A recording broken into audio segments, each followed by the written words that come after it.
Hello, everyone. Hey, So, yeah, I was actually getting a lot of work done, and I was thinking this might actually go a full 2 or 3 days without something popping, but I was wrong. I nope. was in the middle of working, and then all of a sudden, I started to get messages, and everyone was going crazy. And I said, "Hello, what's going on?" And it turns out D&D Beyond released a statement, and here's the statement. And it actually, I can't believe it. It's not terrible. In It's fact, pretty good. It's definitely a good start. it's decent. I haven't looked at it more than once. Why don't you just read it over real So yeah, quick? let me read this aloud so that you can see and you can compare it in your mind to the last one that they made. So if you don't remember the last one, Steven read it at the end of a previous stream, and it was pretty much all PR speak. The last one, the last one that they said that was called an update on the open game license had some things that were just blatantly lies in it. It had a weirdly like juvenile, like, oh yeah, well, we didn't lose statement at the end that just didn't It make it any sense to it it, include. it was atrocious. It was it was really bad, but this one is much better as a statement, and it could mean that there's a possibility that things are going to go better too. We won't know for sure because it's still talking about iteration. We don't know what iterations they'll make. So here's what it is. This one is called A Working Conversation About the Open Game License, which is already a good title.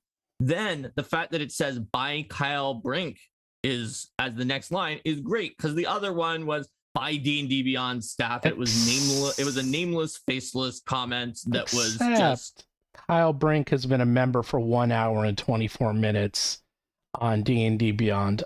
I'm just saying this is a Okay. brand new account. I'm just saying, just pointing it out, just pointing it out.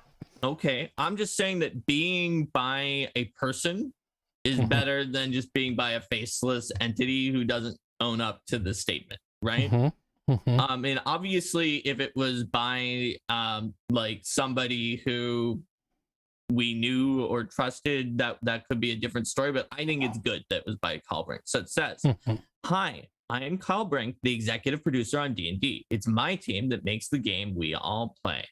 D&D has been a huge part of my life long before I worked at Wizards, and will be for a long time after I'm done. My mission and that of the entire D&D team is to help bring everyone the creative joy and lifelong friendships that D&D has given us. These past days and weeks have been incredibly tough for everyone. As players, fans, and stewards of the game, we can't and we won't let things continue like this. I am here today to talk about a path forward. First, though, let me start with an apology. We are sorry. We got it wrong. Our language and requirements in the draft OGL, so it's not a draft, but we're disruptive to creators and not in support of our core goals of protecting and cultivating an inclusive play environment and limiting the OGL to tabletop RPGs.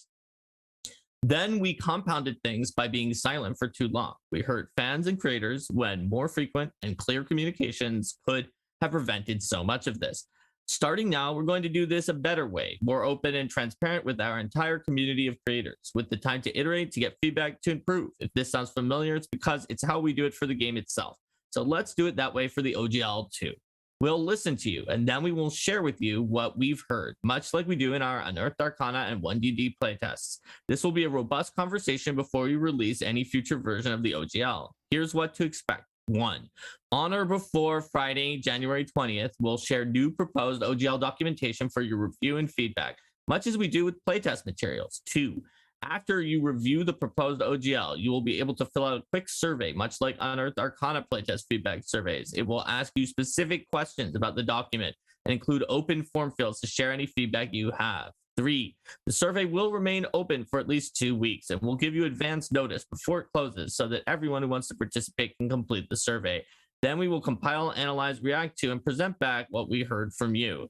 Finally, you deserve some stability and clarity. We are committed to giving creators both input into and room to prepare for any update to the OGL. Also, there's a ton of stuff that isn't going to be affected by an OGL update. So today, right now, we'll lay out all the areas this conversation won't touch.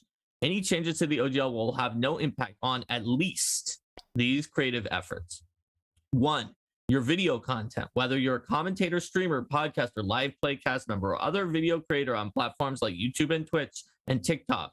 You have always been covered by the Wizards fan content policy. The OGL doesn't and won't touch any of this. 2, your accessories for your own content. No changes to the OGL will affect your ability to sell minis, novels, apparel, dice, and other items related to your creations, characters, and worlds. 3, non-published works, for instance, contracted services. You use the OGL if you want to publish your works that reference 5th edition content through the SRD. That means commissioned work, paid DM services, consulting, and so on aren't affected by the OGL. 4, VTT content. Any updates to the OGL will still allow any creator to publish content on VTTs and will still allow VTT publishers to use OGL content on their platform. 5, DM's Guild content. The content you release on DM's Guild is published under a community content agreement with Dungeon Masters Guild. This is not changing. 6, your OGL 1.0A content. Nothing will impact any content you have published under OGL 1.0A. That will always be licensed under OGL 1.0A. 7, your revenue. There will be no royalty or financial reporting requirements. 8, your ownership of your content. You will continue to own your content with no license back requirements. That's all from me for now. You will hear again from us on or before Friday as described above, and we look forward to the conversation. Kyle Brink, executive producer, Dungeons and Dragons. All right. So that's what they said. Yes. All right. I'm putting on my advertising PR hat and thinking quickly of what this means. Yes. First of all, it's damage control. Second of all, they're trying to control the narrative because they didn't just lose the narrative. The narrative is gone. It's just gone. Like, they have lost control. There was an article in Fool.com not only about how they lost control, but that it's a very good article if you go to Fool.com, that of all the articles I've seen, most of the news articles have just been regurgitations of other news articles, so they don't seem to understand the issues and they just sort of copy each other. This one, whoever wrote that probably plays D&D and knows what's going on, because it actually was a very well-written article. And they went on to say that the damage is done and they're in trouble because they're asking whether you should invest in them, because they were saying how WoTC is responsible for something like 74% of their profit, even though they're only like 24% of the company. And that is a lot. In fact, it's too much. So this is them trying to control the narrative. This is putting a face on it by actually taking someone who you can now talk to, instead of them directing their anger towards WoTC or Hasbro. We're now going to talk about Kyle because they put a name to it. So again, let me just work through this in my head, because this is, if I was doing PR on this. So this is how you do it. So you put someone's name attached to it, so now we can direct our anger, and that will help remove their name off the brand, because all the new articles are going to say things like Kyle Brink instead of Hasbro or WoTC, or maybe, they're going to try to take it out of the Google searches. The other thing is, by putting this text in there, it'll also go into, like, they put a lot of text that they actually want to show up now. So if you do Google searching on OGL, whether it's true or not, this text is now going to be in there. So it will muddy the waters. Now, this from a PR point of view, I will say is decent. I will say, though, does this change anything directly? Not yet. They're buying time. So they decided to do a couple things. First, they're going to say, okay, we're going to listen to you, and we're going to make a survey, and we're going to put it on D&D Beyond, which, by the way, they did to make sure everyone uses D&D Beyond, because everyone's canceling their accounts. And if you want your feedback, you have to go back to D&D Beyond. Smart move. But who's going to be left? Second, they are trying to buy time to get people's content and feedback. However, they can, and here's the thing about this content and feedback, they can say anything they damn want, man. They can take, unless they absolutely open up every single comment to everyone. We'll get to the super chats in a second. If they open this to everyone, who the heck knows what people are going to say? So, take that with a grain of salt.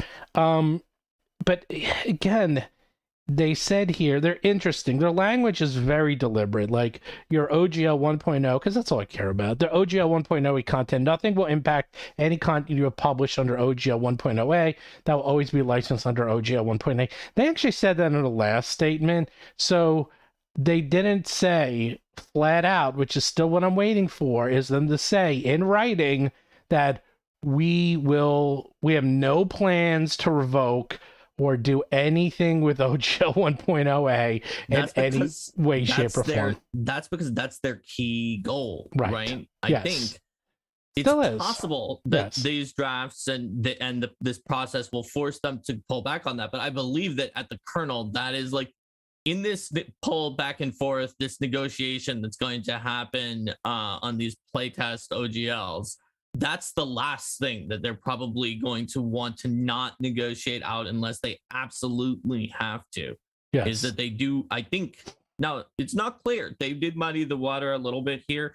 I feel that there's some hope from this message. I'm not going to say it's the end. I'm going to say it's a start. I know. It's a beginning, and it is not the thing that they could have done that was like, I feel the most tone deaf, but possibly could work just given human nature, which is if they wanted to just flat out see if people would go away, if they just made vague statements like the first one that they made and then didn't do anything for a while, and then eventually figured that the furor would die down quietly.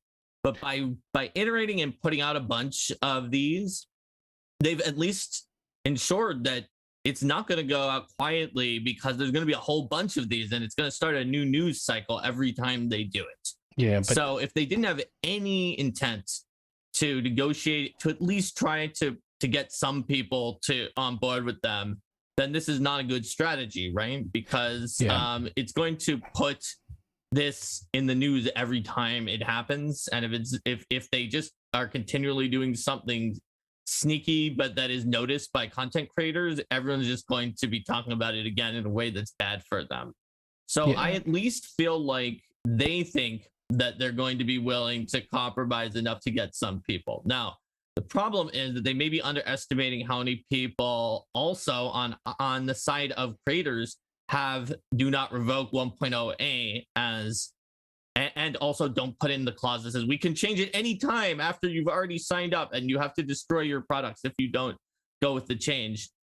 aka meaning that whatever as long as they keep that, whatever they say could turn into anything else at any time. But if they got rid of that and they keep 1.0a, I feel like that's what a lot of creators of products are looking for, but it's something they're going to want to not give until like the last minute on these surveys. Yeah, I mean, I highlighted it. Here's the problem with this whole thing. If it wasn't for the fact that they didn't say our language and requirements in the draft OGL, you see, that's it. We still can't trust you. Everyone in the community knows it was not a draft. I know it was not a draft. It was attached to contracts. This isn't rumor, okay? This is 100% fact. I've spoken to many people who had these contracts. I've seen parts of these contracts.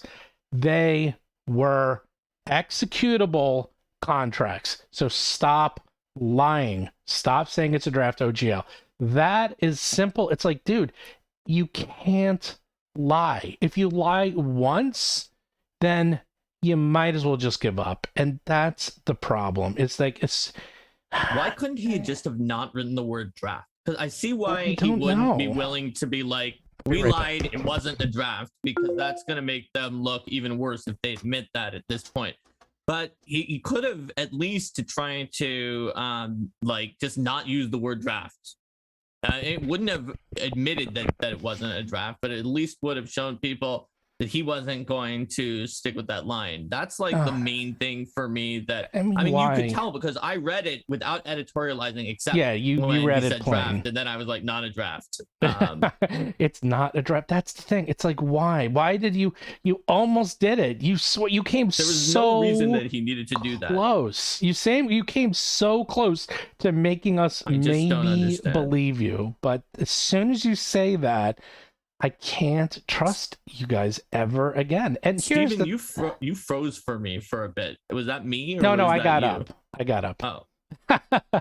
Or maybe I am unstable. It says my connection's unstable. Who knows? Yeah, I don't know. Well, I guess we'll find out. If you're unstable, that might have made us both unstable. Oh well. But on at least the Zoom, you looked frozen and I looked fine. All right. Well, anyhow, let's get to a couple of super chats because they're starting to. Kite the Twin Blade looks like it was the first one. It said more lines. It's H. Let's see. Tom H sent a $2 super chat and say it's terrible. Nothing protects the future. That is correct. And not only that, until we get an actual, this is all just PR talk. They could actually even, here's the thing. They could even say in one of these that we promise we will never, ever revoke the OGL 1.0. And then in the contract, it can say we revoke the OGL 1.0A. You see, it doesn't matter. I've talked about this. Or it could say we're not revoking the OGL 1.0A, but then say we can change this with 30 days notice. And if you don't accept the new one, you have to destroy physically all of your books that you've already printed. And then once you start printing your books, they could say, oh, by the way, now we do revoke the OGL 1.0A. Yeah. And they can use your new books as leverage to kind of force you to have to make that call.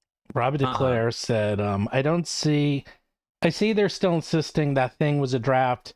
It's clearly the final document it was. They're still lying to us. Yeah, we just talked about that. Then Kite the Twin Blade said then we're more up to lines. Kite. Draft wasn't inclusive environment, empowering cancellation, heckler's veto, not open, still asserting they can cancel OGL 1.0A, pivoting to fan content policy. Yeah. Then Jonathan Novak said, I'm curious if they will have some of the universal license back clauses apply to homebrew content for D&D Beyond via an EULA as a bait and switch. EULA. We don't know. It's possible they could put anything into D&D Beyond afterwards that we don't know about, but as long as they don't revoke 1.0A, then you'll always be able to at least make things on 1.0A and not have to worry about that. Ollie Wright said they're trying to peel people off supporting open D&D while still deauthorizing 1.0A.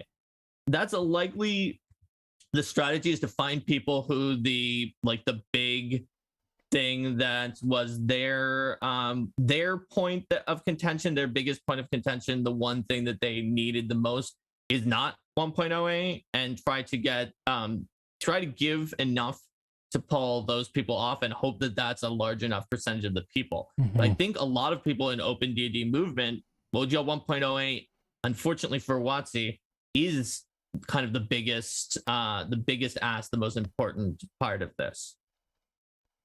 So who's next? It's Sam Rocher.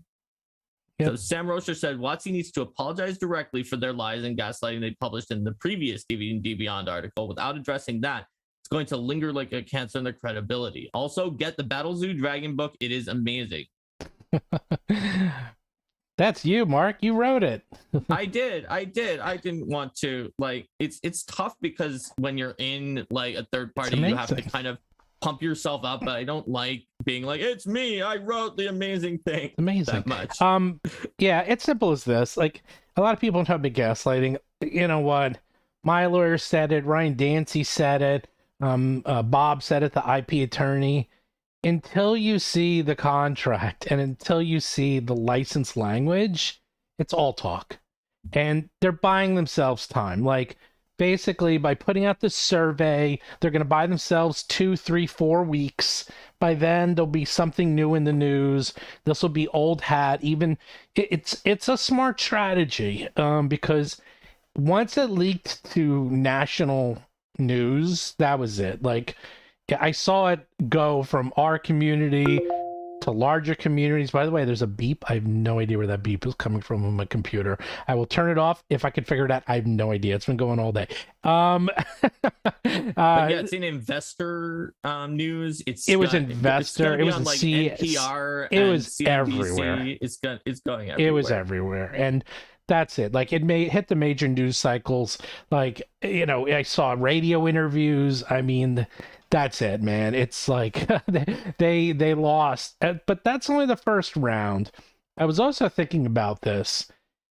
If they lost, according to everyone's sources, at least 40,000, if not more, D&D Beyond subscriptions, they have approximately, people said 5 million to 13 million registered people. But let's just say, because like I'm a registered person, but I never use it. So let's just say 5 million people are active on D&D Beyond. And let's say 10% have subscriptions, which is a lot, by the way. I don't even think it's that high. So we'll say 500,000 people. If they lost 40,000 people in just a couple of days, that's like 8-9% of their entire D&D Beyond subscription base in a week.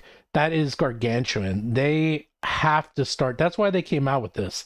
And that's why they're actually might start doing some concessions. But here's the thing. We need all concessions. We don't need, we're not going to be like, okay, we need, 9 out of 10. It's like, no, we need everything. Like, just leave us alone. Stop trying to control the tool sets. Stop trying to control everything. We want to make our own games. Even if the only concession they gave is the one that they refused, that they're going to give last, was 1.0A not being revoked.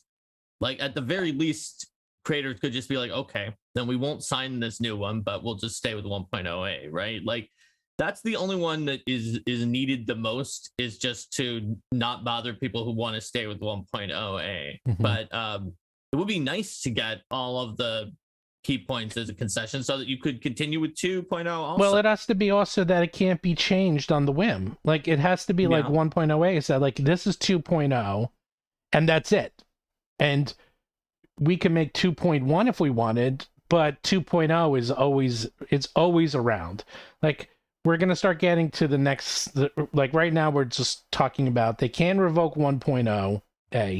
And if they make a 2.0, they have to make it so that that can't be revoked either or changed ever. Not even like 30 days notice. Like, if they want to make a new version, then they make a new version and you use that if you want, not because you're forced. And I don't think they're going to do any of this. I don't think. Probably because not. Well, in the world of software, when they change the EULAs, that's the end user license agreement. When they change the EULA, how many times have you gone onto a website and it's just like, here's the new one and you got to agree to it. And if you don't, you can't use our software. It's simple as that. And they're going to probably do that because everyone there is now from a software background. They're thinking, well, we could just change it whenever we want. We'll make it good for now, and we'll put in something that I guarantee they'll be smart. They'll put in some provision, say, yeah, this is good for a year to 2025, maybe even 2 years, maybe 2026. But then we can change it afterwards, so you're at least locked in for 1 or 2 years, and by then maybe it's too late. And then they change it to anything they want. But I don't see them doing that. I just don't see in our modern culture and society that anyone will give that much creativity and control for their brand to the community.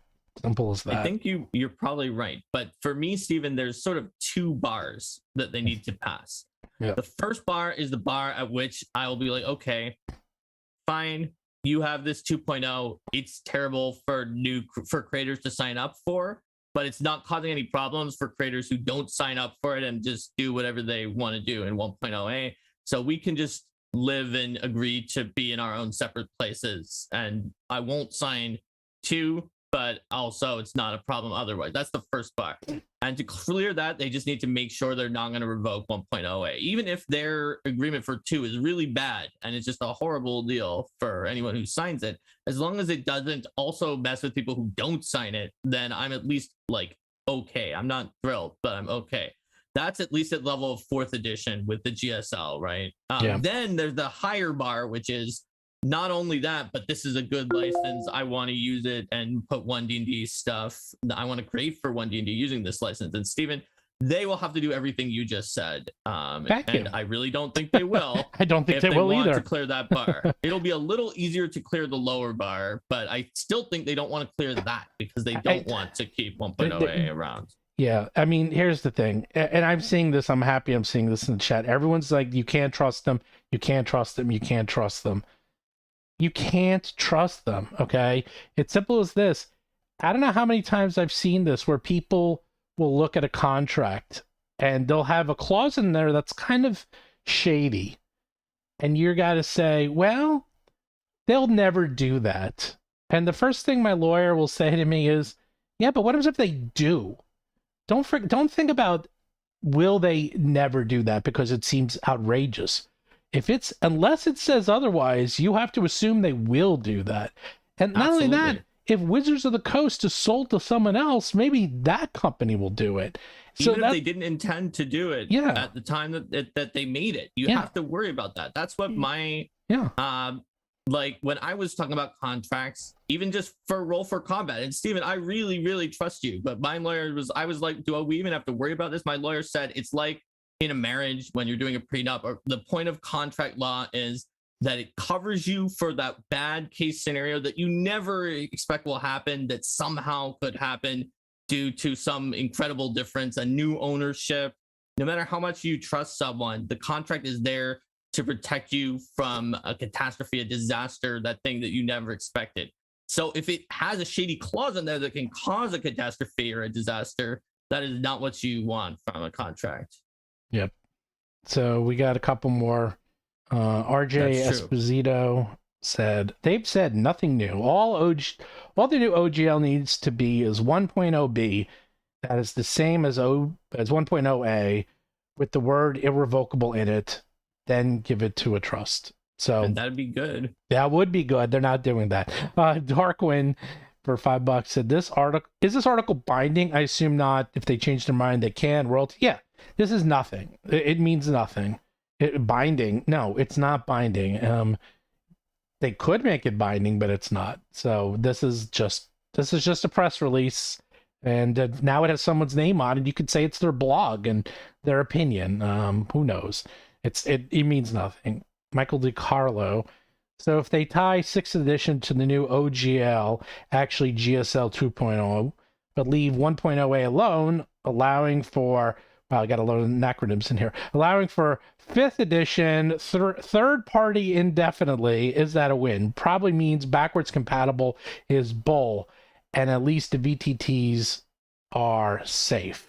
I consider that the first tier of the two tiers, and I consider that compared to where they started, I think that's a big win. It's obviously not a total win for the community, because it would be great if third parties could produce for 1D&D, but I feel that if they want to GSL it like 4th edition and make a license for the new game that is more closed, I think that's their prerogative to do so. But getting rid of what was already out there is not their prerogative to do so. That's just sort of attacking the community. And so I do think that it is a win, even if it's not total victory for us, and also like for everyone out there who wants to play with third parties. It'll be good, but they haven't done that yet. So we have to be very careful, because it feels like they don't want to do that. And they're willing to give away anything else as long as they don't have to do that yet.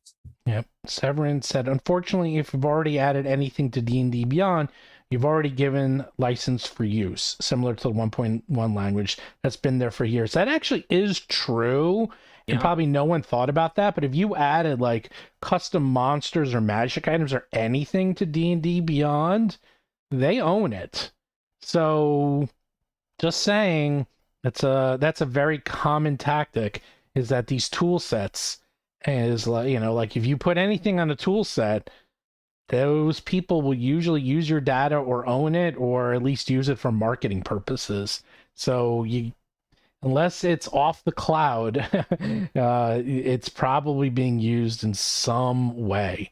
And I haven't read the D&D Beyond license agreement, but I presume it's like anything you use here we own, and that's that. Yeah. So before we get to the next super chat, Nexus Labs said in between those two, did the stall tactics even work if everyone sees WoTC as the bad guy and it just festers and keeps tainting their image? That's something I said earlier. I feel that the fact that they're doing these iterated playtests of it at least indicates that from their perspective, they're intending to try to iterate things that give some concessions, because if they were just going to keep putting them out and they were always going to be something everyone would not like, or that they thought everyone would not like, wouldn't that just be setting themselves up for more bad news cycles when people complain and are upset, rightfully so, about the bad contracts that they put in? So I feel like that at least indicates that they think, or they've just planned very poorly, but that they think that they're going to put in things that will improve people's opinion. Obviously, they didn't have a good sense of that for their initial plan, so I may just be totally off base with that. Yeah, I mean, that's the thing. You can see how they reacted originally and how they reacted afterwards and what was going on in the company. That's their true nature. It's simple as that. Like the frog and the scorpion? Yeah, it's not even that. It's like in times of stress and in times of chaos, that's when you see people's true nature come out. And this was now calm, collected. Let's think about this and give ourselves some time. And they crafted this. When they were panicking, if it was their true nature, they would have just said, you know what? We screwed up. We are sorry. We're not going to revoke the OGL 1.0A. Yes, we're going to come out with the new OGL 2.0, but it won't affect any of your past content. This will only affect D&D Beyond and 6th edition going forward, and that's it. We're very sorry for everything we caused you, but don't worry, everything's going to be fine. We're not revoking the past one, and going forward, if you want to use our new OGL 2.0, we will have that out to you in the near future. There you go. I wrote it for you. That's what they should have said. They didn't. It's too late. Made a pretty good point, which is unless the new OGL takes away some rights to Advantage WoTC, then there's not that much point to creating one in the first place. And while that's true, it's possible that they could create an OGL conceivably that takes away rights to Advantage WoTC in a way that people could agree to more, right? So like if it allowed 1.0A and it said, we're not going to change it again once you've signed on to this and have like a sunk cost into it, that we're going to keep it the way it is there. And then, for instance, let's suppose all it did was say no NFTs, and it was otherwise a copy of 1.0A, except for it said it's not revocable and you can keep using 1.0A and no NFTs. I think a lot of people would be okay with that if it was like, you need to sign this for 1D&D for 6th edition, and the only thing that was added was no NFTs. Now, yes, that is taking away rights to Advantage WoTC, but that's an example of how it could be. Just because it takes away a right to Advantage WoTC doesn't mean that it's guaranteed to be a deal breaker for everybody that is in there. Just it happens that some of the things they were asking for have been. By the way, do like if you can. We got 3,000 people in here, so 300 likes. Just saying, that's all. Helps with the algorithm, helps get the word out, helps get to have other people who are watching this live see this and hear your opinions as well as ours. Let's see. Duct Tape Man. I like that. Any chance of a generic awakened, uplifted, and animal ancestry? Whoa, that came out of nowhere. Oh, I like he gets the Pathfinder question in there. That's man. Awesome. That's great. Well, I mean, you could do it with the Beastkin for now. The Beastkin versus all heritage in Pathfinder. But like, you never know if there's another year of monsters, what could be in there. There isn't in this year of monsters, which we're talking about Battle Zoo Year of Monsters, one of our products where every month we're putting out another monstrous ancestry. Right now we have slimes. Next month is doppelgangers. Actually, but there was one just before that, Stephen, another super chat. Unb10 said, I run a 3D miniature company. I've been very vocal about 1.0A, but never worried about my store ability to sell minis. I don't need the OGL for that. That's correct on B10. I think that I will be charitable here, and I think that Kyle knows that too, but Kyle may have been worried based on the discourse that people who were selling minis maybe did think that they were affected, because some of the clauses in 1.1, the leaked 1.1 not draft, were very sweeping, and it did cause worry among people, even ones who were like, wait a minute, I don't have to use the OGL, what's going on here. So I think it's good that he put out to just indicate that you're not going to be affected. You're correct. I think there were some people who were worried, so it was still a decent inclusion. By the way, I'm going to go back to Duct Tape Man. If you want awakened, uplifted animal ancestries, Starfinder, that's your game, man. It's got an uplifted bear. It has uplifted otters. It has uplifted everything. I think the otters are not uplifted, but are actually an alien that looks like an otter. There's a difference. They're uplifted otters. Tomato. No, the uplifted bear is literally. I know, they're literally. But they went crazy in Starfinder. They're like, is it an animal? Is it cute? You can play it. It's like every animal there is on planet Earth you can play. And every other planet, because it's Starfinder. Oh, that's right. But, on planet anything. Anyhow. I think someone did an uplifted bear like from Starfinder to Pathfinder on like Pathfinder Infinite or something. One of the other third-party people did it, I think. So we're up at to... Chris Store said, nothing will impact any content you have published under OGL 1.0A, have published past tense. So still revoking 1.0A for new publications. Of course they are. I mean, at the very least, they didn't say they weren't revoking it. And if they weren't revoking it, I feel like they would have said that, because it would have made everyone happy and like generally feel positive towards them. That it definitely seems like they were sort of kind of smoothing over the fact that they're not going to revoke it by putting that out there, but not saying anything else. You know, here's the other thing. Before we get to more super chats. So this morning, Mark, I was looking, and I was looking specifically for people who are still playing D&D and are on the other side of the fence. And there's not a lot, but they're definitely there. And I was reading their memes and some of their content, and they feel the opposite way. And, you know, everyone has their own opinion, but they think this is annoying. And they're not giving up their D&D, and they love their product.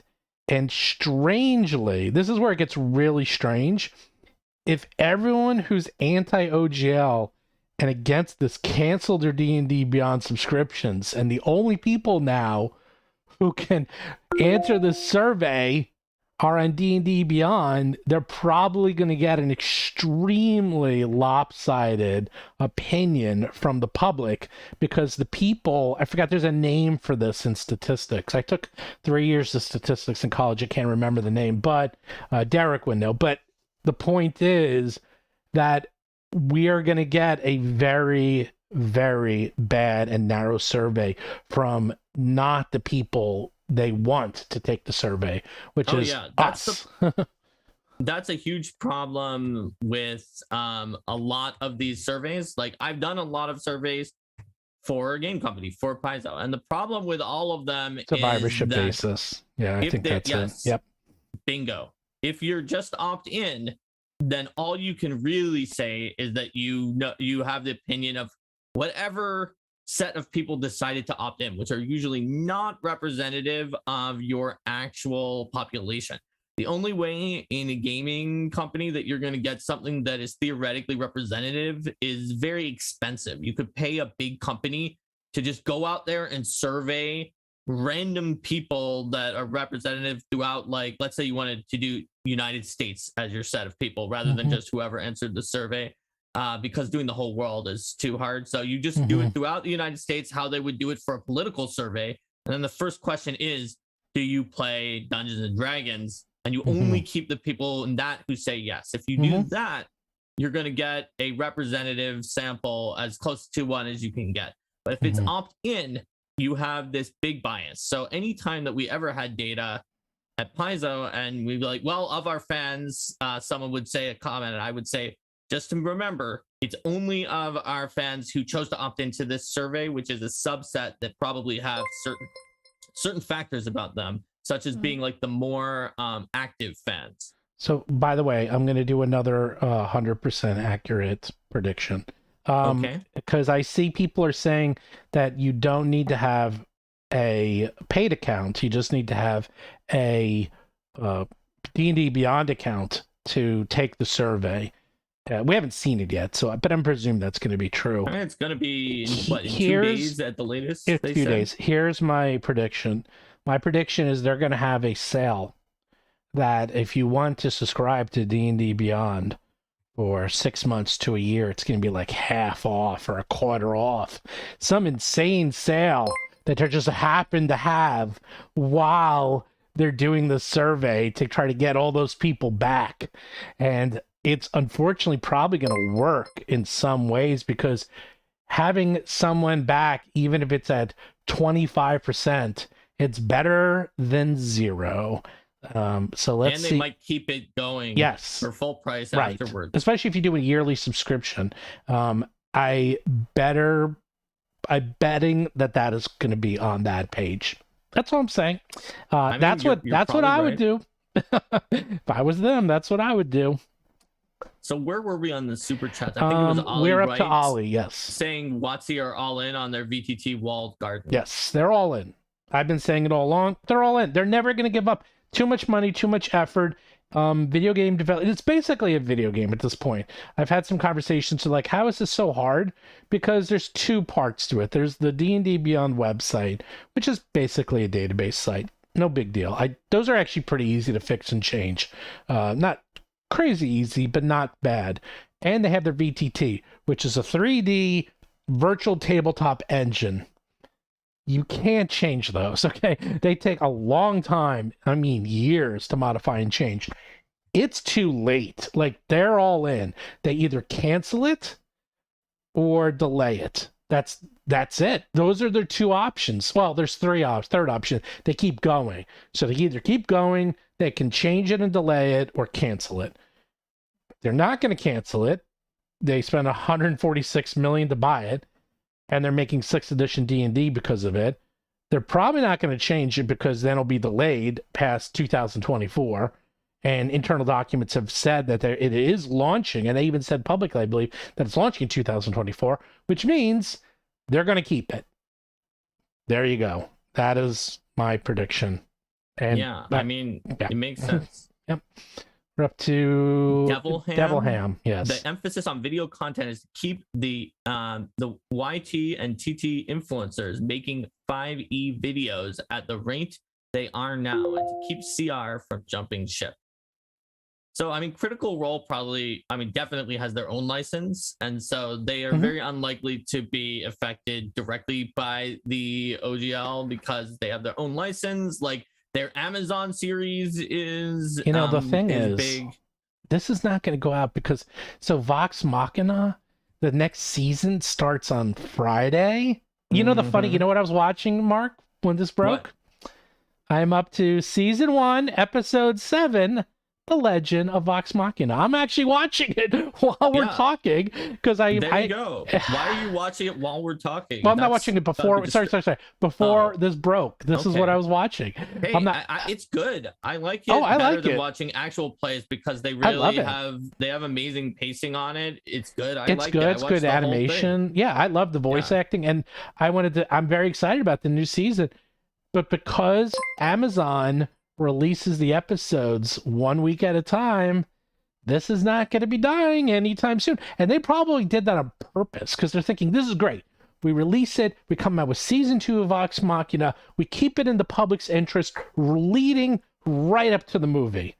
Perfect. That's how you do it. That's how I would do it. You have the conversation going on for D&D throughout January, February, March, movie. Well, for better or for worse, the conversation's not going away. Guess we're going to find out.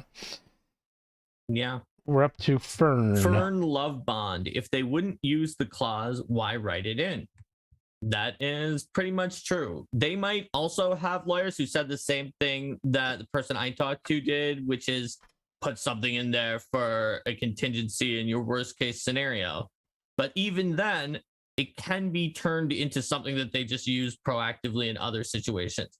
Like you can imagine a world where they're like, well, new TSR that was doing all those weird things is causing problems, and we've had actual litigation that we had to do, and so let's put something in that will protect us just directly so we don't have to do that again next time. You can imagine that. But the problem is, even if it was just in there to protect themselves from something like new TSR, they could still absolutely use it to destroy someone else, just for whatever reason that they wanted to. So from the perspective of the people signing on to it, it just can't be in there. It's not safe to allow it to be in there and to sign it, because you're basically at their mercy at that point. Once you've signed onto it, they can do whatever they want. Next up, I'm going to read the next one. Kitsme? Or do you want me to read it? Yeah, I have not gotten to that one yet. Okay, Kitsme. Always trust majority of judiciary to be crazy. Washington State judiciary regularly ignores RCW 49.60.180 Section 4 and refused to hire the disabled. I can't really speak to that, but I believe you. The first one I can see is Lord God. So if there are any more before Lord God, I'm going to need you to read them. I got quite a few. We have DJH sent a $10 super chat. Do you think the January 20th date might be related to the massive Paizo Kobold Press Humble Bundle dump that'll source the seed money for the OCR nonprofit? Maybe. I just think they're launching it on a Friday because that's how Wizards does things. They kind of do things a little like during holiday breaks and weekends, and it's also probably the soonest they can get this thing out. Also, if they launch, they launch it on Friday. Friday's like when it's quiet, there's not a lot of press. If something does come out, because if someone decides to write about this in the major news cycles, it gets the least amount on the Friday. So they release it on Friday. If someone writes about it, it'll be, because they're going to link it now. The problem is they're going to link any new news article to the previous news articles, which is everyone revolting against Dungeons and Dragons. So they're probably trying to release it with the least amount of fanfare. That's why. It has nothing to do with the Kobold. I'm pretty, just from my own experience in the industry, the timing of things and how long it takes a company to move, it almost impossible. But people didn't even hear about that Humble Bundle until last night, is when the public. By the way, there's no way WoTC could have had a statement out about that timing based on that. They absolutely did it on their own, and we're not trying to time it based on that Humble Bundle. And by the way, if you want to talk and ask your questions, I don't know how many we're going to get to, but we have a little person named Eric Mona, Chief Creative Officer of Paizo, and a friend of both of ours, will be on the show tomorrow at 9:30 p.m., where he and I and you will all chat about Orc, Paizo, and I think this is his first public appearance since Orc has been announced. And we will try to take super chats. It might get insane, and he can't stay on that long. He's very, very, very, very busy right now, but we will at least talk to him and get some information out and find out more about Orc and find out more about what Paizo's doing and all that fun stuff. So check that out. Make sure you subscribe, because after that, who do we have on the show next Tuesday at 5:30 p.m., Mark? We have Linda Codega, assuming that is the time that we have Linda Codega. That is the time we have. We have next week. I just didn't know what for sure whether it was Tuesday at 5:30 p.m. It's Tuesday at 5:30 p.m. They also got extremely busy. Everyone got busy, so that's why the times are a little odd, because that's the only time they can do. So that's when we do it. So let's see. Michael said the Mr. Reveal is the future of 5th edition third-party safe. No. Not yet. Not yet. No. They basically they're saying that they're willing to iterate and work with us, but the line about your past products being safe very specifically did not say your future products under 1.08 would be safe, and I feel like they would have said that if they were actually safe. Now, to be a little, I'm going to be try to be as fair as possible to this statement. It did say that everything that they talked about there were automatically protected at minimum, and that they could protect other things too. So they're not saying for sure that they won't, but it feels like revoking 1.0a is like their final line that they don't want to cross. It's like their biggest reason for doing this. So it's going to take a lot of push, at the very least, from these surveys to get them to do that. I feel it's going to take continued pressure, but you know, it's possible. At least they said that they're willing to listen. I'm willing. I'm kind of a little bit concerned by the fact that they're still saying it's a draft, but I'm willing to at least let them put out drafts and try to iterate, because again, I feel if they don't do a good faith effort with each draft, it's going to create a bad news cycle for them with each draft. So they're at least encouraged to make some effort each time. What are you up to on your list? I see Lord God's $5 Canadian. Do you have any before that still? Yep, I got quite a few. I have call sign Alucard. I am I'm a retired veteran. D&D to me was and should be honor, brotherhood bound. Means something. The Dritz molded my childhood. This whole thing is a betrayal. And no matter what happens, unless it's a complete 180, I will never go back to WoTC. That is well said. It really, that's the thing. And he's talking about honor bound.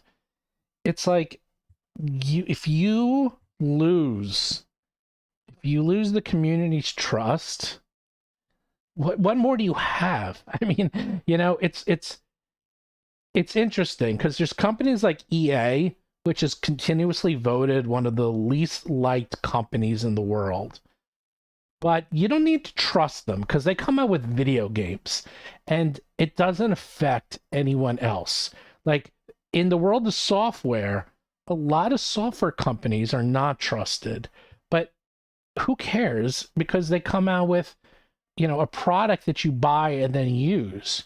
What makes D&D so fascinating is that the product is based on a community.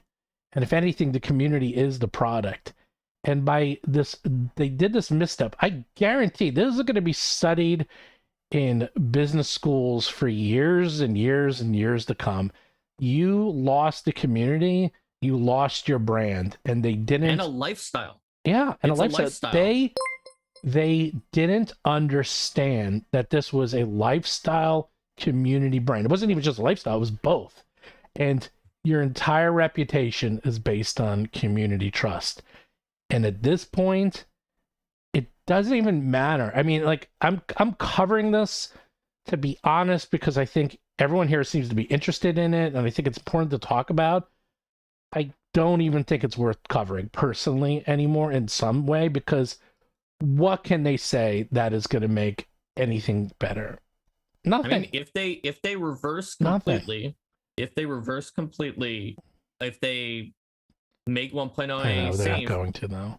I mean, I think that's very unlikely. But if they do, it shows that there are people within the company who pushed for it and managed to win, because it's not, WoTC is not a monolith. And while whoever's in charge right now has certainly lost my trust in a way that they'd never done before. Because in 4th edition, look, I didn't like the GSL, but the GSL never tried to revoke OGL 1.08. It was always just like, well, then you can't do anything for 4th edition then. That's okay. Correct. And I could at least respect that, because you, like, anybody is free to make a license for their new game that they want it to be, even if I don't like that license. But what these executives had done, where they decided to revoke the license and they decided to put the lives of creators in jeopardy, I think is something that really lost a lot of trust. But it is fair to say that, like we said, when even if you trust a company now, if the contract is bad, someone new could come in and do something untrustworthy. Similarly, even if we don't trust these top executives now, there are a lot of people at WoTC that don't have the power right now that I do trust and that I would trust. And so if there's turnover among those executives, if they change course, I am willing to go along with them just in general, because my personal opinion, I totally respect people who are just like, I'm out, I'm done, this is over no matter what. But my personal opinion is that if I'm going to do something like a boycott or a cancellation, if and I have a cause, if I have a reason, if I have an ask, if I get the ask back, then I personally will end whatever I was doing before, because I want to teach like the lesson that if you do what I asked for, if you are willing to compromise or to sort of listen, that I am willing to back down too. Now I get if people are like, even if they do that, I still don't like them because they tried to do that, it was wrong. That's reasonable, that's fair, and I'm not against that at all. That's just how I personally roll. By the way, those people who are coming in a little late to the party, WoTC released a statement on D&D Beyond talking about the OGL. The problem is it seems like they're doing fairly decent damage control. They're saying the right things, but they said it was a draft OGL, and that sort of destroyed the entire statement. So, whatever. It's very good PR, and they're actually sort of, whoever did this sort of knew what they were doing, but I still don't know why they're trying to get that draft OGL statement out. They didn't have to say it, whatever. And they could have just removed the word draft, and then I would have just said there has to be there's nothing. There's a legal reason. There's nothing in here other than like the secret. Well, you have to sign back up to D&D Beyond to take the survey. There's some legal reason, and that's why they're doing it. I mean, I'll ask my lawyer, but I guarantee there's some legal reason, because if they say it wasn't a draft, maybe they can get sued and then have a class action lawsuit against them. So, but I thought, what if they don't say it either way? What if they don't say it wasn't a draft, but just didn't say it was a draft? Oh, yeah, they don't have to. But then how do you talk about the open game license without talking about the open game license? But they could say the leaked open game license, right? Or they could just say the OGL 1.1. I don't know. I'm going to ask my lawyers after this. 1.1 is the one that they call the draft. And 2.0 is the one that they call Doesn't matter. I would. Well, they don't put 1.0. Or say they don't put 1.1 in there. They don't even put 2.0 because they don't want any of the search algorithms to pick those up. So that's why they do that. Well, there you go. Well, if their search algorithm manipulation was more important to them than removing the word draft, I don't know what to say. No, it is. That's why you do that. This is not an idiot who wrote this. Goofy Geek sent $5. I'm going to say the amounts now. I apologize. I stopped doing that. They really shot themselves in the foot. Leave 5e under 1.0 and leave 60 under 2 if they think they won't make money. Then 2 is bad and they know it. Yeah, we keep saying that. Make a better product. Everyone will go to it. Leave everything alone. If it's that good, people will go to it. It worked with Paizo and Pathfinder 2nd Edition. My opinion is vastly better than the 1st Edition. I moved to it. A lot of people did. Not everyone. A lot of people still play 1st, but I feel it's a much better product. People moved to 5th Edition over 3.5 and 4th because it was a better product. You know what? If it's a better product, then people will move to it. Mil Masta sent us $100 super chat.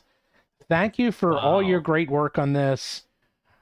When we are no longer able to change a situation, we are challenged to change it ourselves. That's very well said. Thank you so much for the super chat. Yeah, it's fascinating, and it's funny. I have a lot of friends who play Warhammer and 40K, and they're starting to get inspired, and it's starting. I wonder if this is going to start a geek revolution, because now there's rumblings of people starting to stand up against Games Workshop, because they have been doing this for years and getting away with it, and now there's rumblings of people trying to stand up to them, which is fascinating. Lord God sent a $3.72 super chat. They can't do the 2.0 OGL as you stated, as it will kneecap the new product. No win for everyone now, unless 1.0A stays as it is, which they refuse.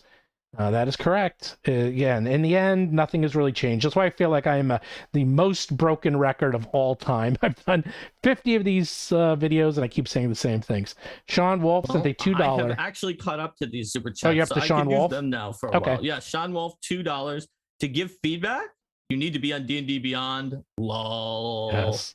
Yeah, it's definitely a a very clever strategy to get people to go back onto D&D Beyond. Which I guarantee is going to be on sale for a limited time only.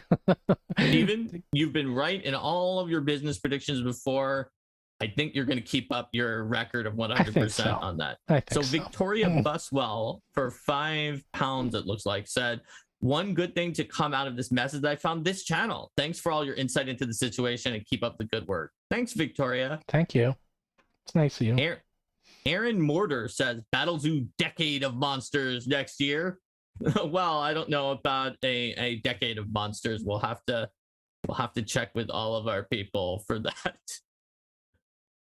Let's see. Then there weren't any for a while. I see Robert DeCare, Canadian dollars, two actually, Canadian Aaron, dollars. Did you do Aaron Mortar? Yeah, Aaron was the one who said Decade of Monsters. Sorry, people are Robert texting. DeCare says, no, they want the people who agree with them, I assume, to take the survey, because we're still back at that point. Mm-hmm. Oh, yeah, they definitely, to an extent, they definitely would probably like to be able to have a survey that they could even publicize results and say, see, 80% of people, who are mostly the people who agreed with us who did this survey, said they don't care about this. So I'm making my next prediction.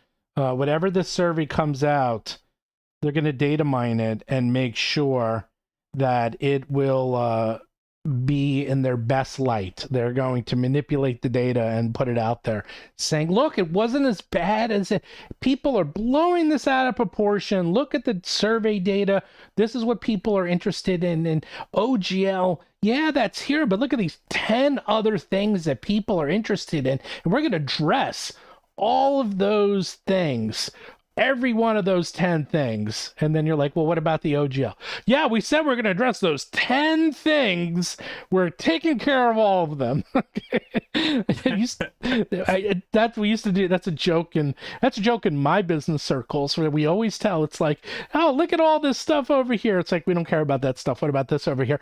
This stuff, look at that over there. It's the oldest trick in the book. All right, next. So next one is Flint Fireforge. Which juicy behind-the-scenes facts would you like to see revealed in future tell-all books written by former WoTC employees? So the next historical book that is written, like that one, the recent one that came out, that we had the guy on the show, which I can't remember the name of the book anymore. What fact do you want to see, Stephen? So, the thing is that what we've heard from the emails is that they didn't even address or tell employees until like after everyone else had heard, and they didn't have a meeting until later on. January otherwise I would have 10th, I believe is the date. Until January 10th. Otherwise I would have liked to seen some of those early conversations, but it may be that only the executives even had those conversations. There's only like a very small handful that actually know what's really going on. They will probably never write a book. However, if you want to have a very interesting book about the inside of what it was like making World of Warcraft, you can buy John Statz's book, which is the history of the World of Warcraft, and it is unbelievable. He detailed everything, and he got Blizzard's approval because it's all true. How about that? You can find that on Amazon. Just look up John Statz. It's called the WoW Diaries, and I am on the first page. Just saying. All right. So Michael Schmidt is pointing out that account and sub are not the same, and you can use a free account to make the survey. Absolutely, Michael. You're right. But getting people back on who even deleted their entire account, and like Steven said, there's like a very high chance they'll put a sale up at the same time that you can see while you're taking the survey. It's going to get them some percent of people back. Obviously, it would just be a bogus survey if you literally had to be subscribing and paying them money to take the survey. So they'd get roasted for that. Everyone would kind of have an uproar about that survey if it was literally you had to pay them to take it. So they're not going to do that. But it does give them some chance to get people back onto paying as well. DT Hunter sends a $10 super chat and says, is there a good place to find online Pathfinder games for people new to the system? We've answered this quite a bit. One place, but there's a bunch of places. I mean, the Roll for Combat Discord itself has online games. We've gotten about 1,000 people who joined the Discord in the last week. That was awesome. And they're all looking for games. An organized play Pathfinder Discord that has so many online games. It's like it's hard to even wrap my mind around how many online games are on that. Now, the one thing about that is Pathfinder Organized Play, it has advantages. You can bring your character across to different tables and keep them. But it does have the disadvantage that, you know, you can't play a dragon or some other things from third-party products in it. But if what you're looking for is an is an organized play experience that is you can just move from table to table and keep your character, that is an amazing place to go. And there's just a lot of places that are gathering games, and most of them are one shots. They're designed to be played in 4 to 5 hours, so you can just play and pick up, and they're fast. And some are even for 1 hour, and they're fast. And you level up after 3 sessions usually, so you'll always have a consistent process, and your characters will gain fast, and you can try out new characters easily. It's great. So Alan Michael gave us $2, and then the comment was below and said, can you explain the game design decision behind not giving Monk and Champion blind fight? Oh, we got another Pathfinder 2nd Edition question. Those who don't know, Mark Seifter was the co-author of Pathfinder 2nd Edition rules. So if you have your your Pathfinder questions, he's the man. So it just comes down to which, like, if the class's creator wanted to put that one in as a just as a class feed for that class's chassis. Like Monk, I could definitely see that on potentially, but it just happens not to be in Monk. Champion, it's not always like the exact theme of the champion, and you can always multi-class or get blind fight in other ways as well. So there's a few archetypes that can give you blind fight if you need it. By the way, I'm going to tell you a hint. Always take blind fight. That's all I'm going to say. It's really good. At higher levels, it comes up all the freaking time. That's what I'm going to say. What I like to do with fighters is not to necessarily take it, but to have it as one of my flex feats that I can pick each day. Be like, I'll take blind fight with that. That's like usually my default for the first flex feat, that it has to be like 10th level or lower, or whatever that limit is. I can't remember right now. Yeah. Creative Burst says, if the new OGL had protection from NFT, 18 plus content, and racist, 1.0A not being compatible with 1D&D, that would be fine with me. Wait, I'm going to just answer this. You don't need that. That is smokescreen. OGL 1.0A and copyright trademark protections already protect against that. We've had multiple lawyers on our show come on and say that there's other sources. 1.0A does have a revocation where they revoke it just for you. That's in there. Correct. Where it's just like if you put out content that is egregious. But U.S. laws already cover this. It doesn't. Yes. You don't even need the OGL. That's covered by trademark law. So that's, you might NFT, like maybe, I don't know, but no, other that's stuff, covered the 18 too. Plus content, that's the racism, you could get rid of. No, you're saying NFT, they can already get rid of it? Yeah. Because if someone's using their brand, say I come out with an NFT and I call it like the Beholder NFT, they can't. Sure, but that's not in the OGL. Let's say but that's part of trademark law. So that's what I'm saying. Let's say that you called that the NFT had, like, I don't know, it was like an NFT game, law. like Gripnir, right? Is a game that is actually was being worked on, that is an NFT game, and that did not necessarily use Beholder. I see an NFT WoTC. Actual game using the OGL, like those NFT games that exist that are out there. You're right that they probably could do it if they use the OGL, but as many people have even said, you probably don't even need to use the OGL, and Hasbro's only recourse is to sue them anyhow, because you know what, we could talk about this a long time. No, and you're probably right, get a lawyer, but we don't need to go into it too much. Now my chat just skipped down a bit, so I may have what do you have to? I have one. Sickle 5 is the next one that I got a while. I got Alan Michael sent $5. Mark Seifter, If you could, can you explain the game design behind Champion? Oh, we already got that one. Yeah, I got that.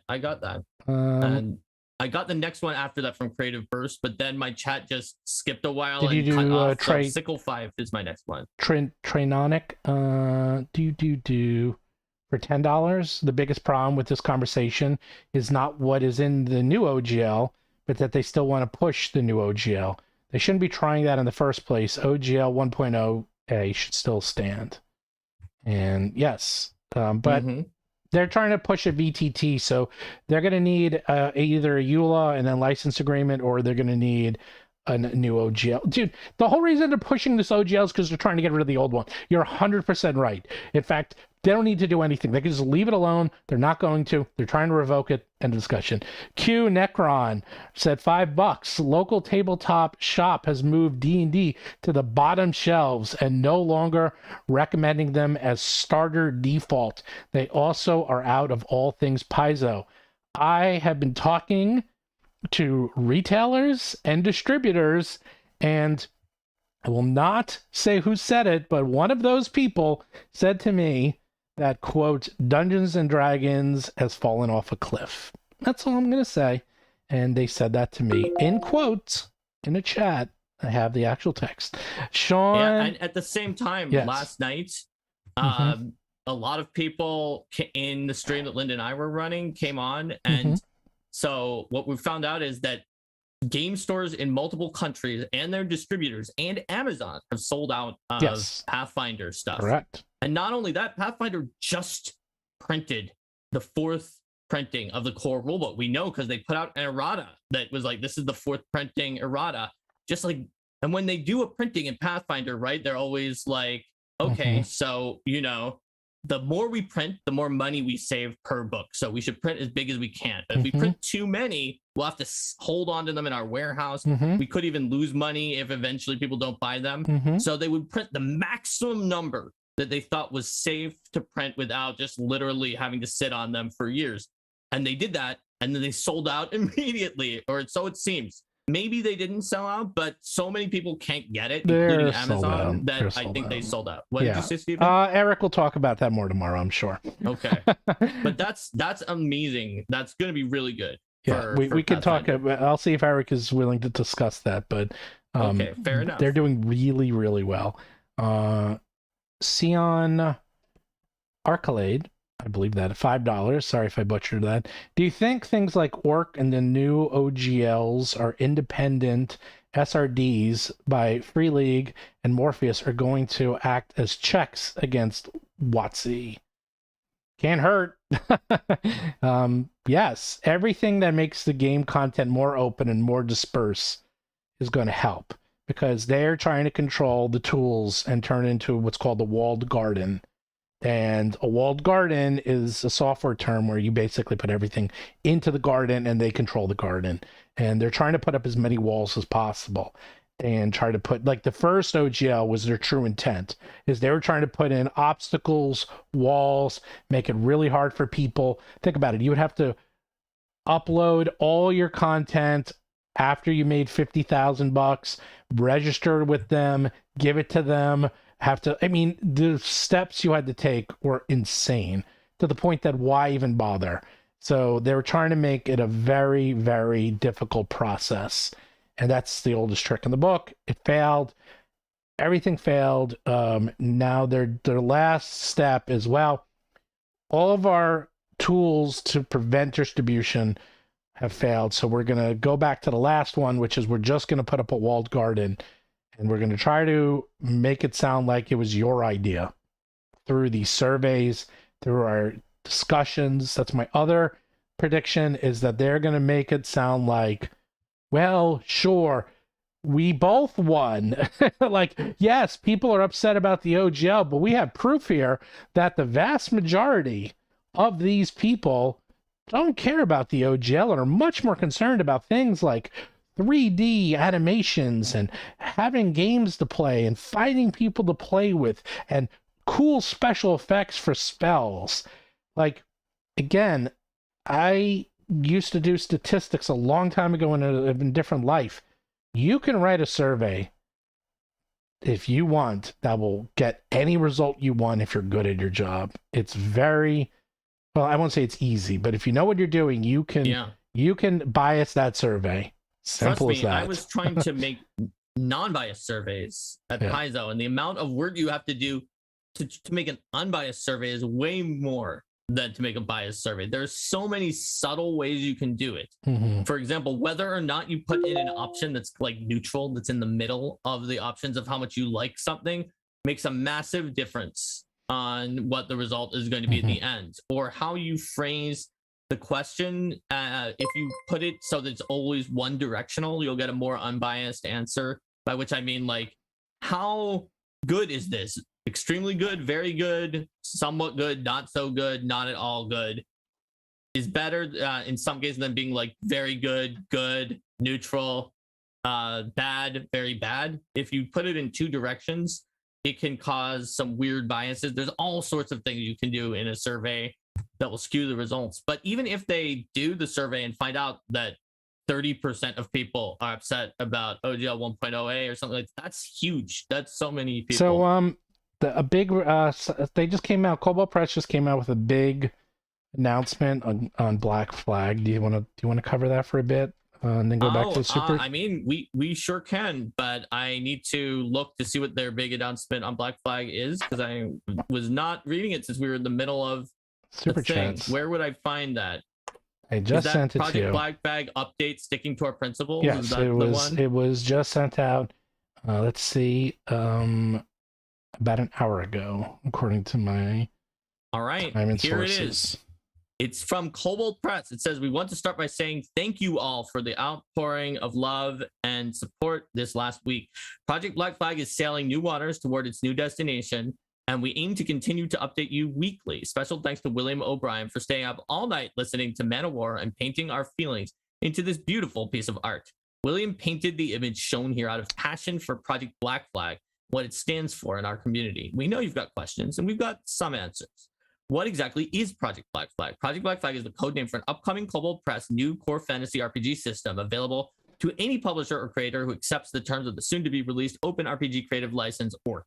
This new open, perpetual, and irrevocable Open RPG Creative License, ORC, was announced on January 12th, 2023, and will be shared with the community soon.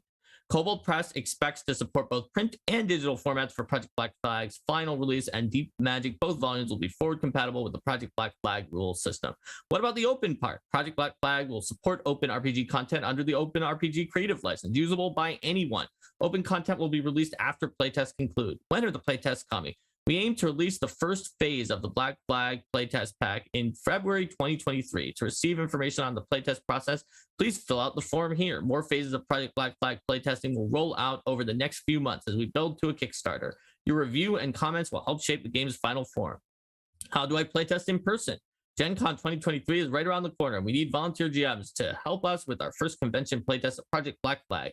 To volunteer for GMing and earn convention badges or accommodations for Gen Con 2023, sign up today. Who is working on it? Celeste Konowich, our senior game designer, is the lead on game design for this new fantasy RPG. She has been working on Project Black Flag behind the scenes since the summer of 2022. Additional designers and developers are currently engaged with the project, as well as several partners from the community.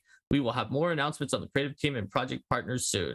How can I support Project Black Flag now? We know you're excited to raise the Black Flag and support open gaming through Project Black Flag is in its early stages. You can support our ongoing efforts for an open core fantasy RPG system and the ORC today. As of today, the Project Black Flag logo is available on various merchandise at our TeePublic store. In addition, over at the Kobold Press store, every purchase of a printed product will include a free Project Black Flag sticker while supplies last. As with any new system, there will be a lot of playtesting. We need your help. Sign up to playtest a new Project Black Flag once it's available. So that's what we got. They've actually been working on it since summer. Yeah, here's the here is where you sign up. Here is the Gen Con sign up. They are definitely been organized if they have their Gen Con signs up, so I'll tell you that much. They even have a little they even have a little sticker, t-shirt. Starting it in the summer was pretty prescient, I think. Yeah. By the way, a total aside, the person who wrote this, William O'Brien, he does our artwork too, and I can't get in touch with him. I now know why. That's hilarious. It's like I've been writing him. I'm like, dude, where are you? What are you doing? Now I know what. He was probably killing himself to get this done. His artwork is, it is fantastic. I love William O'Brien's artwork. And he has done some of the most beautiful monsters in our Battles of Best Strange and Unusual. His stuff is fantastic, including the Awakened Demon Sheep. And that one, that's a good one. Good job. Anyhow, good job, Kobolds. And awesome. They're getting their act together. They're definitely. I mean, they were really smart, because if they just started it now, it would take way longer than that to get something out. But since they had it going since summer, it makes sense that they could have at least something for the first play test really soon. That's good timing for them. Good timing. So back to super chats. That's right. Let's see. Here we are. Trying to find where we are. I have Sickle 5, so if you have anything before that, still do. We're almost up to it. Daniel Mason, $10. How are they not looking at the walled garden market and just let anyone release whatever they want for one D&D VTT and take 30% off, 30%, sorry, and continue any licensed official merchandise from... Oh, let me reread this because I need my glasses. Daniel Mason, for $10, said, how are they not looking at the walled garden market and just let anyone release whatever they want for one D&D VTT and take 30% and discontinue any licensed official material from other VTTs? So, why can't they just do it why can't they just do it the way you normally do it, is that you put up things you want on one D&D VTT and you can charge anything you want. You make tool sets available and you have it published through one D&D, and you can charge 5, 10, 15, 20, whatever you want, and WoTC takes 30%. And that's it. And they would spring up nearly overnight. They would explode. Okay, the number of people who would be creating content for them, they could just leave everyone alone. They could have left all the other developers alone. They could have gone the other way. That if this was an alternate universe, that's the way you go. You leave OGL 1.0 alone. You don't have to pay us unless you go use our platform. Yeah, we just, you guys, you keep doing what you're doing. In fact, you Paizo, you want to release your stuff on ours? You can too. Anyone can release it. We don't care. We get 30%, but you can do it. We do not care. And we got amazing tool sets, and this thing is awesome. And we have 13 million people on our mailing list. You come to us. That's called the Steam. That's called being Steam, right? And yes. At this point, Valve is it's Steam. Remember back long ago when Valve was most known for making their games, but now makes so much money by running Steam? Yeah, I mean, that's Steam, that's Apple. That's anyone with a online marketplace, and they could have gone that way, but again, they had to have all the monies, and they wanted to control everything, and they're, I can see that's the only way forward. I remember I said there was 3 ways forward. Here's the 4th way. The 4th way is they say, fine, you win, we're not, you can do anything you want, we don't care. You want to use OGL 1.0A, fine. You want to do stuff, fine. Everyone can do their own thing. Here's our game. Here's our tool set. Here's our marketplace. Go crazy. They will make a ton of money. They'll grow the community, and everyone wins. They couldn't do it. Ollie Wright sent a $2.13 super chat. I hope you guys are involved in the orc process. Yes, we're involved in orc. Our name is right there on the press release, but on the bottom, not the top. So yes, we're involved with orc. It weirdly left us off of one of the 2 lists of names. Possibly by mistake. There was a reason. It's hard to get our name in Wikipedia because of that, because of several articles picked up. I will have Eric say it on the record so we can finally get our name out there. Several articles picked it up in the list that didn't have us, and I think maybe didn't have Rogue Gene. There were 2 of them that were in the bottom and not the top. There were some that were in the bottom that were not on the top, and they only took the one from the top, not the bottom, but whatever. Yep.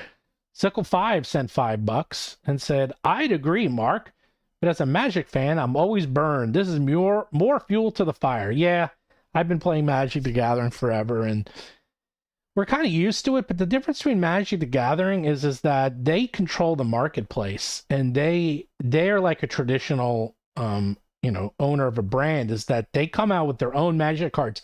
You can't come out with your own Magic cards. You can't come out with your own Magic sets. It's not a community thing. Community plays Magic, but it's not a community product in that sense. Like D&D is its own thing. It's probably unlike anything else really out there. Now I think about it, I can't think of any product where the entire product is based around a community that both plays it and creates for it and sells it, and they just did not, they didn't think of it as the unique property it is. They used, and not only all the things that you just said, it's one that gets into your identity. The Magic, if I'm gonna play Magic and I'm going to play a red deck, like I'm not like, it's me, I am the red magician and I love casting burn spells and this is who I am.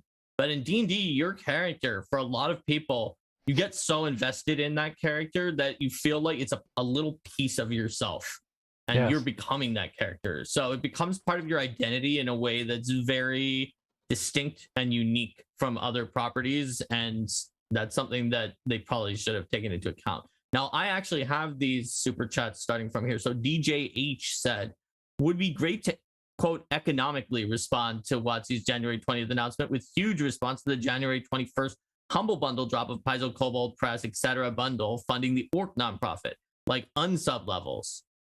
Well, certainly, if there's a giant response to that Humble Bundle, I think that people are going to notice that, and that is going to be helpful. And you're certainly right also that when you cancel D&D Beyond, you could think about if you're going to put that money somewhere else. In a Discord server that I was on, people were talking about the fact that, WoTC wants to get $30 a month from people, and some people were like, well, I'm subscribed. I have Patreons for independent designers to that much each month. And if just the 40,000 people who canceled D&D Beyond went to Patreons of independent designers, like you can't know how much that would make the independent designers just be more stable and be doing better, because that's a lot of people who canceled D&D Beyond, and that's a money that for a small independent designer could really make or break their ability to like afford things. The next one is... So next, it looks like it's Wardion the Goblin. Yes. Saying the Facebook and Twitter links on the OGL response aren't links to Callbrink like you'd assume. They are simply like buttons. Oh, I did not know that. I thought it was a link to Callbrink. I didn't click on it. So nefarious. That was $10, by the way. $10 I super thought it would chat. go to Callbrink's like page or something like that, but I just happened not to click on it. I can't believe it. That's hilarious. Ollie Wright for €2 Oh, you missed one. Oh, I missed one in between there. Lord Which one was... Haltion sent $5, but that's it. So I don't know if he had that for me, that came in after Ollie writes. Oh, okay. Lord Alathorn's $5. Yes. Ollie writes €2 said using the ID 1.1 was just to make it seem smaller. Oh, actually, yeah. In other words, for why they it was like a called minor the update. 1.1. Right. It was like a minor update. Oh, yeah. Well, I mean, that was their first thing that they said on December 21st. They were like, we know you're worried, but we just want to let you know that, don't worry. For most people, almost nothing's going to change. If they were smart, they should have made it 1.0b. Then it really would have been a small update. That would be even more confusing. It's like, oh, wow, it's barely an update, except for it's a giant update that's 10 times as long. Lord Alathorn then did another $5 that did have a comment, though. Okay. It said, will D&D Beyond be able to eliminate or charge for, with its subscription, current digital products that you have purchased? So as far as I know, right now, the subscription is not necessary to get to the stuff that you purchased, but they certainly could change the terms of service to whatever they want for 1D&D. Well, for 1D&D, but even for past, I have to see the EULA. Depending on how it's written, they might be able to revoke it. I haven't looked at it, but it might be possible. It's Even if it currently says they're not going to do it, couldn't they just release a new EULA that was like, in order to keep using, you must agree to this new EULA. And then one of the things on the new EULA is we are now going to charge you for your past things. Yep, they could. They could. And then you could be like, I don't agree to it. And they're like, that's fine. You just can't use D&D Beyond at all now. Unless it breaks a law. And I was talking to my lawyer about this yesterday. The states, as of last year, are starting to actually pass laws to protect against things like this. Slowly but surely, they're actually starting to put out laws. Like one of the big laws that came out last year is if you subscribe to something online, you have to be able to unsubscribe to something online as well. And that was a big one. That's one of the biggest ones. So, for example, them blocking you from being able to unsubscribe using a button technically might be allowed, but they have to still, if anything, it's harder for them because if you then put in a technical request to have them cancel your subscription, they have to allow that. And more importantly, now they have to manually cancel your subscription for you. So it's more work for them because if 1,000 people are doing that instead of pushing a button, now 1,000 workers behind the scene have to go in and manually cancel your subscription, which is a big pain in the neck. But they don't seem to care because they're just doing anything to make it harder for you to cancel your subscription. Things like that. Right. So it looks like Dra Del Cruz said, is it possible that the change of language from 1.1 to 2.0 could be to maintain the sweetheart contracts that were signed on 1.1? $5 to me, I don't feel like that's why they changed it. I think it's because they had bad PR that 1.1 was bad, so they wanted it to have a different name. So for the search algorithms too, yeah, they want to change it so that these two are not connected in any way. That's why you do it. Everything goes back to search algorithms, really. That makes sense. Kasi for €5 said, I would be okay with continue playing D&D or spending money on it if they would join the new Paizo org, but that seems very unlikely. I think that's basically impossible. They will never. There's no love lost between those two companies at this point. It's never going to happen. They would sooner just say 1.0A is safe and make the new one like have everything that people need than they would to join in on the org. They will never do that. So Mr. Joshua, $5 Canadian. What goon saw Omendran play at PAX for a decade, saw how he ran the fictional Acquisitions Inc. and said, yeah, this is corporate goals.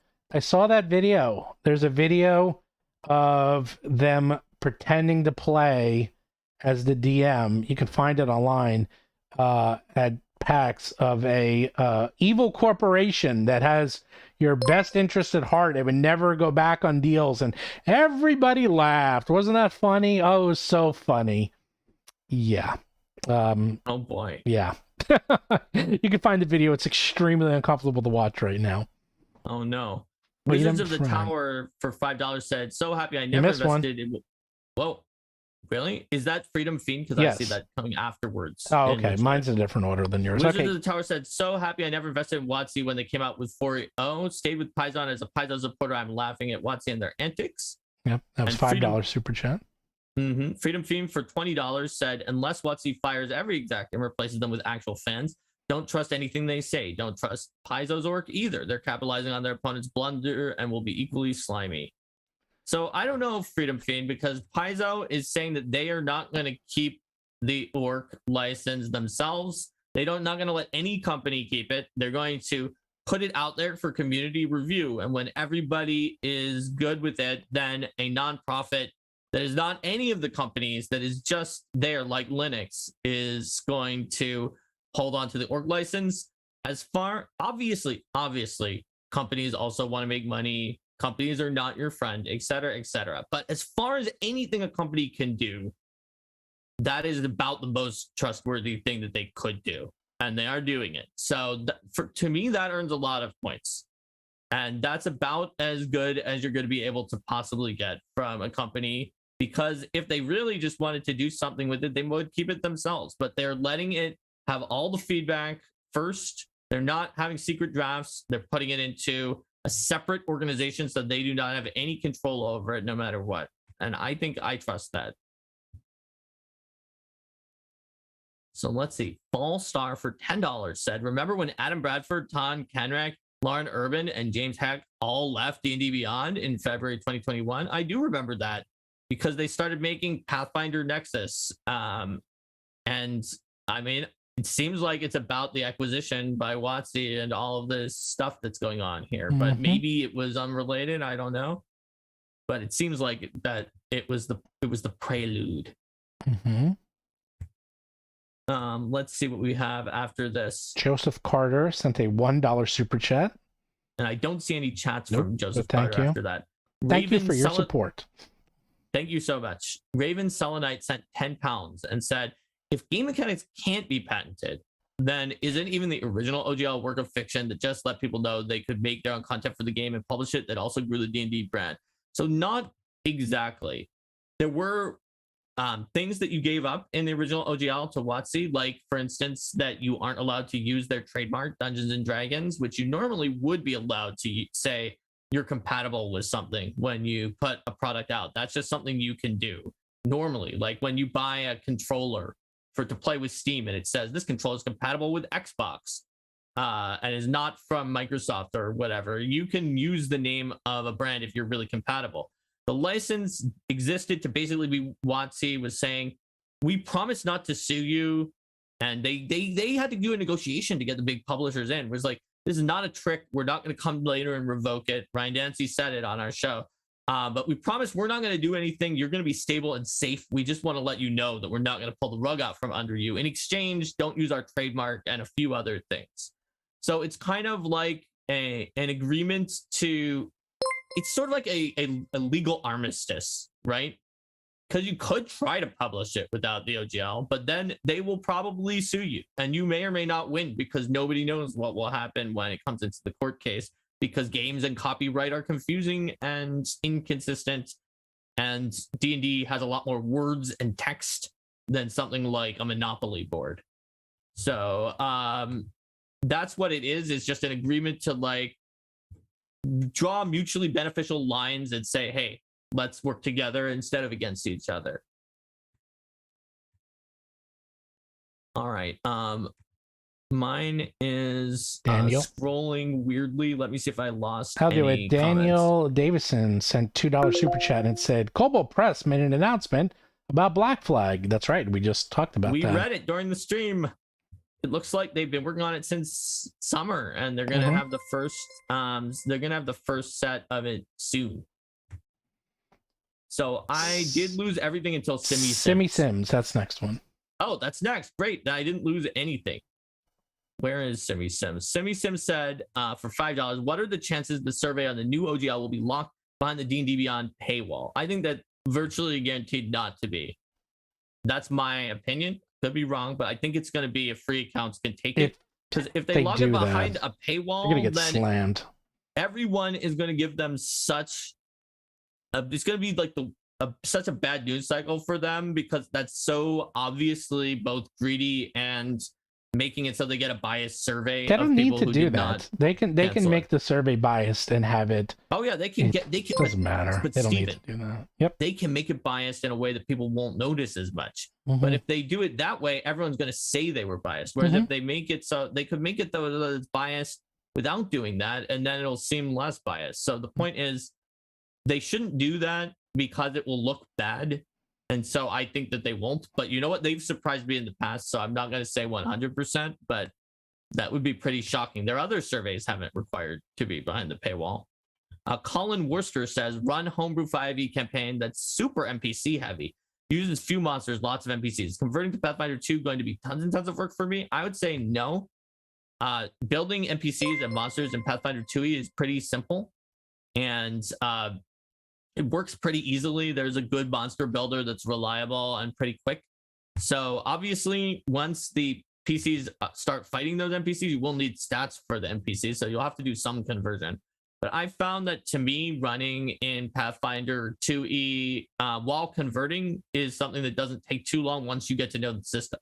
Obviously, I wrote a large percent of the system. I will do it faster than someone who didn't write the system. But it usually... You will get to the point, especially with something like the tables in the Game Mastery Guide or the advanced GM screen, which has those tables just on the back of the screen, have all the numbers you need. So you could just glance to the back of your GM screen and then crib the numbers off of that just in the middle of a session, and it works pretty well. Is there anyone after that? Is there? Oh, there's a few. It looks like Colin. Just about yeah, that was 4. Colin. So we've got Fern Lovebond. WoTC / Spudlord violated rule of acquisition number 57. What is rule number 57? I don't know. Good customers are as rare as latinum. Treasure them. Yep. There you go. There you go. They did. But they followed the rule of acquisition: never place friendship above profit. So sometimes the rules of acquisition go against each other. Joseph Carter gave $1. Thank you, Joseph. And then said IMO, there's 0 chance WoTC's survey allows you to tell them to leave 1.08 alone. Even for the 5e SRD, it will just not be a choice. I guarantee it, says Joseph Carter. So we will see if Joseph Carter's prediction is accurate or not as we move into the actual survey. Like, what do you think, Steven? I think they might put it on there, but if they do, it'll be like, prioritize your top 20 concerns, and they'll put other things on there, like you said, like 3D models. Oh, they're going to put things. They're going to put important. They're going to put things that people like. They're going to be. If I was doing that, I'd be very smart. I would say, do you want 3D models? Do you want 3D animated spell effects? Do you want background music? Do you want the ability to export it as a avatar? Do you want? Maybe they have a licensed agreement with Hero Forge, and that's when they announce it. Like, that is when you do all that. And oh yeah, the OGL's in there too. And to the average person, the OGL is going to be pretty low compared to any of those things. And that way, it's like, look, we get it. The OGL's important, but on this list of 20 things we listed, it came in 13th place. Yep. How important can it be? Look at these other 12 things. Which of these should be our priority? And then they'll have like 3D models, special effects, OGL 1.0, or something like that. That's a very possible. Oh, yeah. That's me what I do as well. So let's see. Jonathan S. from presumably Denmark, because they gave 50 Danish krona, said, are there plans to work with someone to make pawns or flat tokens? I'm assuming physical for the Battles of the Best series. I really love your book and would love tokens. Okay. I mean, Paizo stopped making them, presumably because of the fact that they were expensive to make. Okay, so I would love to. Here's the issue. They're extremely expensive. I looked into it. I looked into tokens. I looked into the plastic tokens. I looked into everything. It is unbelievably expensive to make them and to ship them, because it's a combination, and shipping prices have gone up something like 4 times in like the last 2 years, and you have to print a minimum of 1,000 of them. So maybe if I did a Kickstarter and we got at least 1,000 people to do it, I could do it, but they're going to be expensive. I mean, these tokens, like I'd say 5, 10, 15 years ago, were just not that expensive, and now they are. Is it cardboard and paper going up? Yeah, oh yeah, paper went up. You couldn't get paper. For 2 years, paper was gone, and you couldn't find it. It's a combination that paper has gotten more expensive, and more importantly, shipping has gotten outrageously expensive. Because what a lot of these countries did, especially overseas, is they put on a COVID fee. And so, for example, like in Australia, I think it's like an extra $1 for every pound, and they never removed the fees. They just kept them there. So there you go. They all these countries added COVID fees, and none of those fees went bye-bye. They're still there, and they're just part of shipping. I mean, that's how people do it. They add a fee, and then they add something during an emergency and then keep it in. Yeah, they kept it forever. So now shipping is extraordinarily expensive. And I actually even went through this with my distributor, because I'm like, how on earth are people shipping 40 to 50 pound board games, at these insanely cheap prices? And they say they just eat it. There's no way. Like, they're losing money on that. That's the only way, because if they charged $200 for the game and $50 for shipping, no one would do it. So they have to charge $220 for the game and then $30 or $20 for shipping. They just add it to the game price. By the way, shipping those in the United States is cheap because you can do media mail. So that is actually, it's reasonable, but anywhere else in the world, it's extremely expensive. Long story short, what I can do and what I've been thinking about is I can put together a token sheet that for a print on demand. Not even print on demand, because I don't think print on demand does cardboard. But if they do, I'd be happy to do that. But even for yourself, like as a PDF, and then you can print out the tokens and then cut them out yourself. Oh, that makes sense. Yeah, that's probably the closest I can do. I mean, you already give the digital asset, so if you put it in a token sheet style, there is some work that goes into that. I know from when we were working on the tokens for like the beginner box, for example, you have to like do the geometry of like, oh, I can put a large one down here and fit all of the things that you want. But I mean, that could be cool. So it looks like Ollie Wright for €2 said, Pathfinder 2e advanced GM screen I have and love. So yeah, for years in most editions, I haven't used GM screens for two reasons. One is that I roll in the open and I want people to see what my die rolls are. And two is that it usually just doesn't have the things I actually want or need to keep track of, but instead other things that I either already knew or don't use. So Pathfinder GM screens, I actually have. I still don't use them because I roll in the open, but they have the things I want them to have between the advanced and the regular GM screen, the things I actually always look up. Whereas that is rarely the case for other GM screens. I think Logan picked some really, really good things to put on those screens. So you're gonna like the next question. Oh, what is it? Kyle West and $10. I just wanted to send my support to you guys. I appreciate all your coverage of this mess. Pathfinder 2nd Edition question for you both. What is your favorite obscure or underused rule or component of the system? I know mine. Do you have yours or should I answer? Obscure? It's tricky because I don't know which ones are obscure or I know underused. I know one. I know one no one uses. My favorite is the 4 degrees of success is the one I like to That's say. Not underused. Everyone likes the 3-action economy. Underused. It's a rule that no one uses. But I think that the 4 degrees of success is not obscure and it is not underused. I just said that. It's not obscure. Yeah. Okay, I'll give you one. Let me go first. Give yours. I'll give you first. The favorite rule that no one uses that I use all the time because it's incredibly powerful, especially for monsters, is the shove ability. Because shove allows you to... is it shove or push? I forgot what... Well, it depends on the monster one. Shove is the PC option, and I think that push is the monster yeah, push is option. But basically, you can move people back. Because how many times do you have like all the PCs and all the monsters all grouped up, and then you're like, push you out of the way, I shove you out of the way, I get past you, and they're like, what? You can't do that. I'm like, yeah, I can. And then and it's not that hard, and then you just rearrange the battlefield, and oh boy, does that piss off the PCs. Hate when that happens. They hate it. The other one, of course, is trip. In fact, if you watch our live game that's on YouTube, they hit my my assassin with slowed 2, Mark, and he only had one action left. So I was like, you know what he's gonna do? He's gonna trip you, and it worked. And oh boy, was John pissed that I tripped him. He was so angry that I tripped him. But at least you couldn't move away from him or anything like that. At that point, you were done. But yeah, I made him pay for that one. That's a good one. Do you have one like that? I don't know which ones are obscure though. I feel like those are pretty. Not trip, but push and shove. Those obscure. So no one uses those. I probably don't consider things to be obscure that are actually obscure. No one uses those.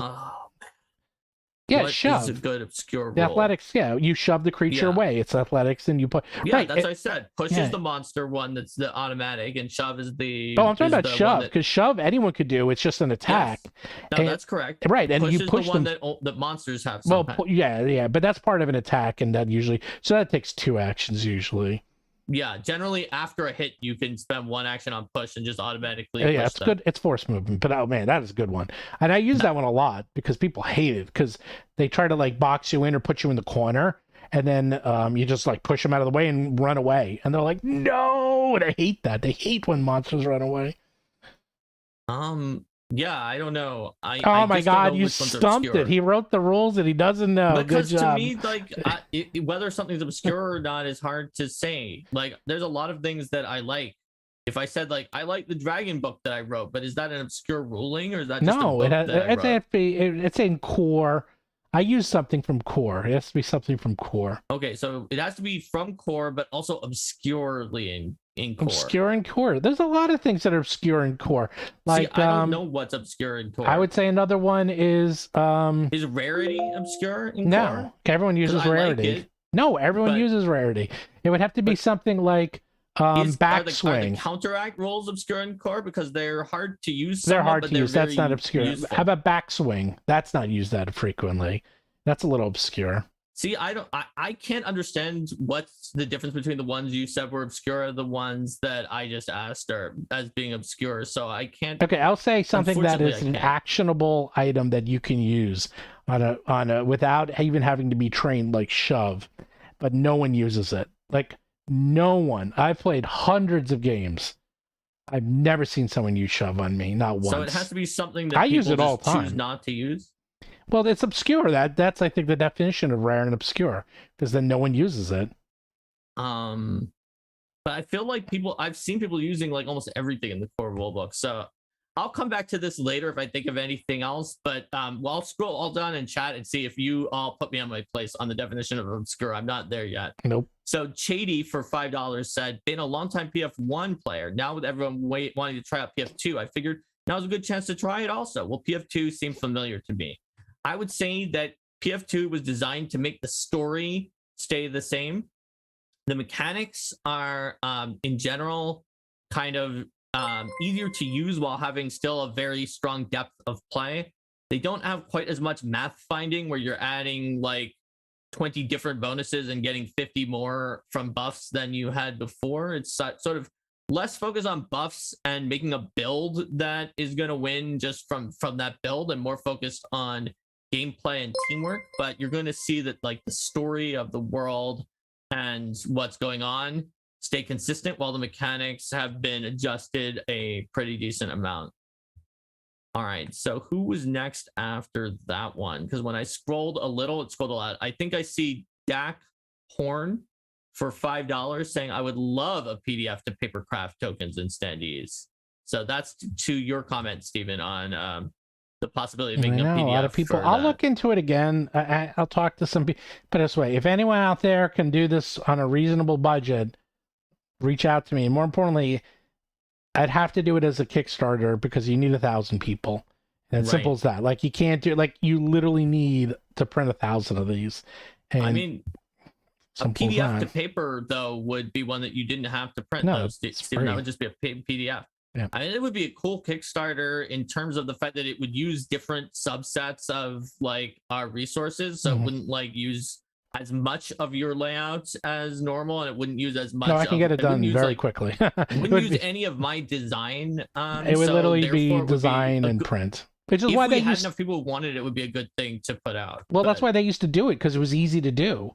Yeah. But those boxes were still $60 even back then. I guarantee those are probably up to $70, $80 now. I bet they are now. Yeah, and that's why they stopped doing it.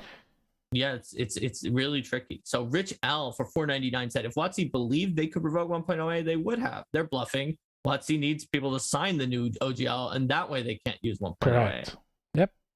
I mean, it could be all a smokescreen, but you are absolutely right that if you sign an agreement that says you can't use 1.0a, then you can't. That's how it works. So Lazy Lurker Bro for $4.99 also said, can you put a homebrew under a Creative Commons license? Would it have to be an original TTRPG, or do those not work for games? So there are a lot of different Creative Commons licenses.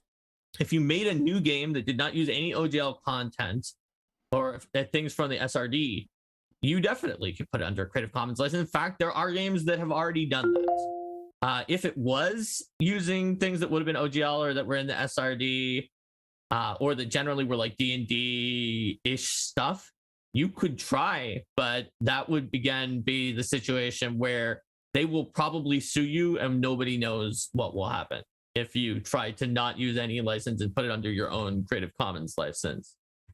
That's what all we've been hearing from the different lawyers is that you could try. There's a thing with copywriting games. You might win. You might be okay.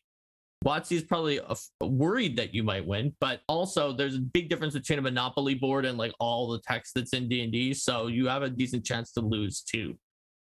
So Debbie W says Dungeon Craft has some great terrain, mob, and character tokens that are also wet and dry erasable. I use them as a GM and love them.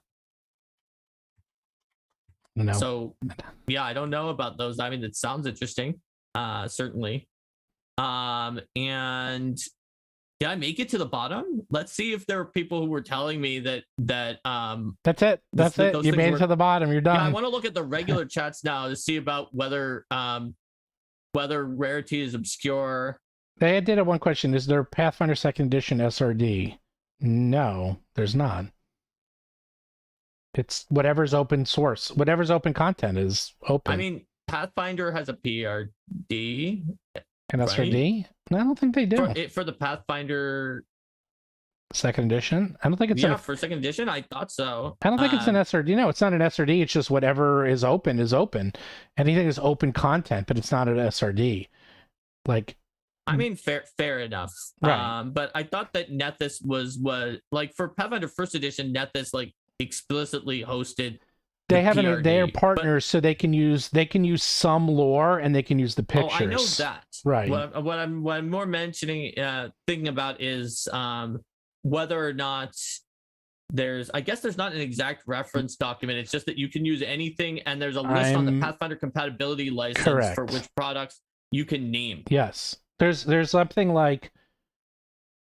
Yes, in fact, I've seen it. I'm pretty sure there's no SRD for Paizo or Pathfinder products, and that everything that's just open source or open OGL is just open game, and anyone can use it the same way they used our stuff in their book. I don't have an SRD, and they use my stuff, because you can. You did have one super chat that came in. Okay, I was just looking through the regular chats to see if anybody Robin Declare sent $3.72 because not looking at the original. Pathfinder 2nd Edition has a bunch of stuff that looks like SRD content, but they say they don't have any OGL content. How does that work? Because they use the open game license as a courtesy, but they actually have said they don't need to. And in fact, they don't use the OGL and they don't use an SRD. They're right. This will come back to me.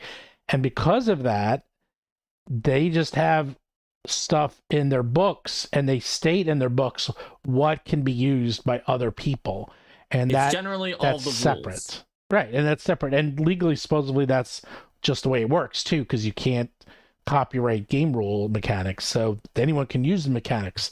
Lore, that is copyrightable, and that can't be used without permission.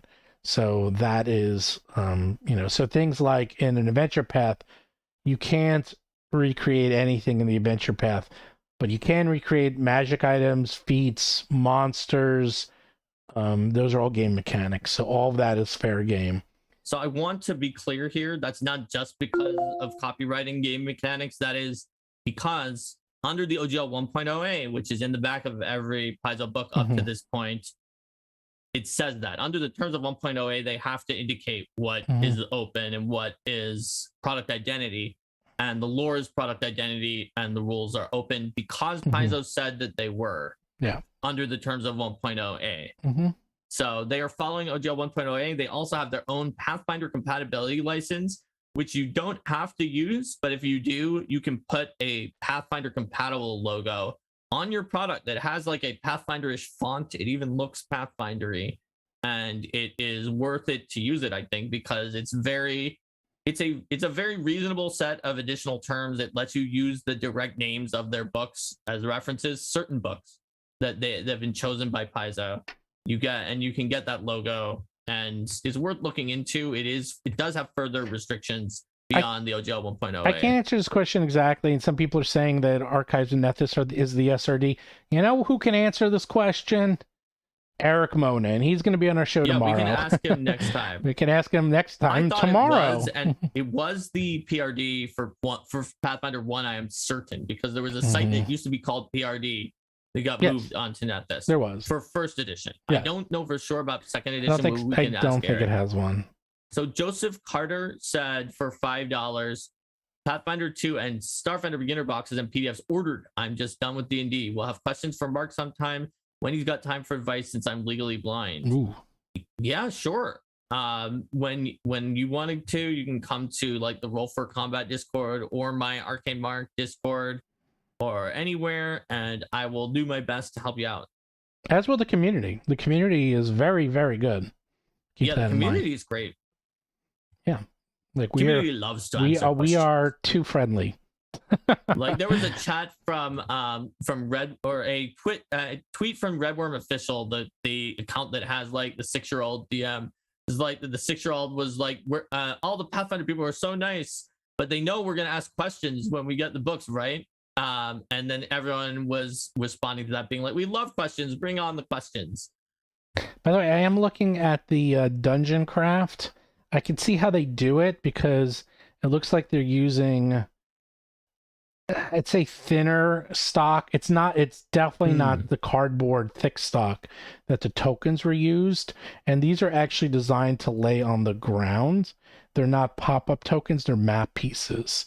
And map pieces are a little different.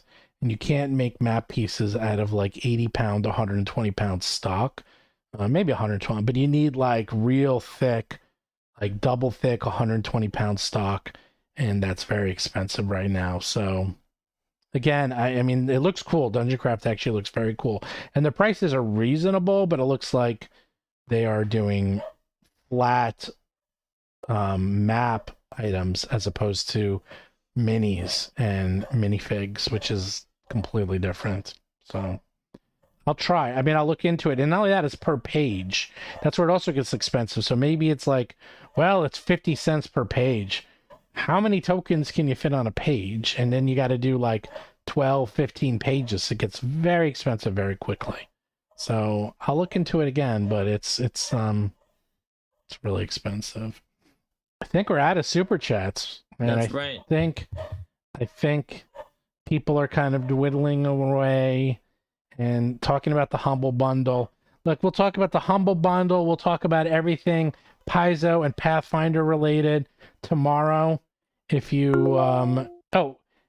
people have 3. Yeah, we have STLs, by the way. If you want to get our tokens, they're on battlezoo.com, and you can download the STLs and print out your own minis. All of our minis that we release, you can buy the minis at battlezoo.com or the STLs. There's all available. We don't have a huge number of minis, but we've got some of the iconic characters. We have one for every new ancestry. Yeah.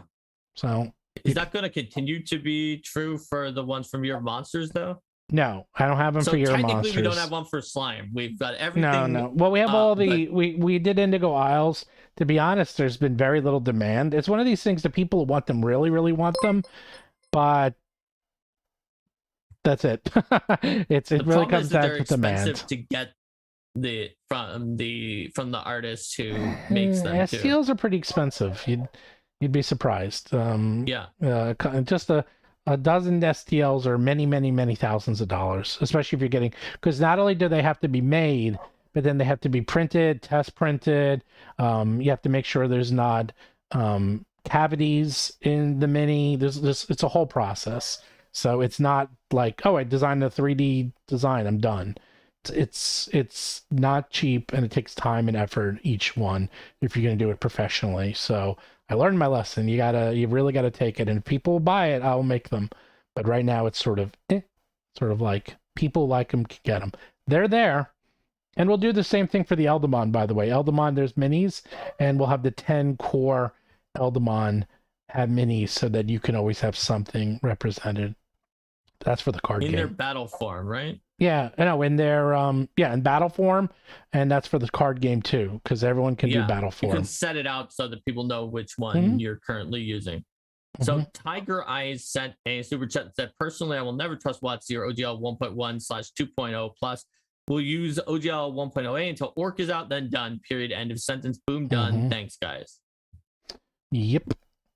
So I think we should wrap it up because I'm starving. So. That's this statement. Yeah. And we should get back to working on awesome Battlezoo and Roll for Combat products. Make sure to check us out tomorrow with Eric Mona, because Eric Mona is gonna have a lot of stuff, is what I've heard. And yep, I guess we went a full, when they released their statement, was it Friday? I don't even remember. We went like a full 3 or 4 days without them doing something. So yeah, there we go. Most of that was a weekend that I was recovering on, but so all right. Anyhow, we'll be back tomorrow night, and we're on Discord if you want to say hi. And again, like, subscribe, and join us tomorrow with Eric Mone, and you can ask all your Orc and Pathfinder and Paizo questions. Otherwise, we got to get back to work.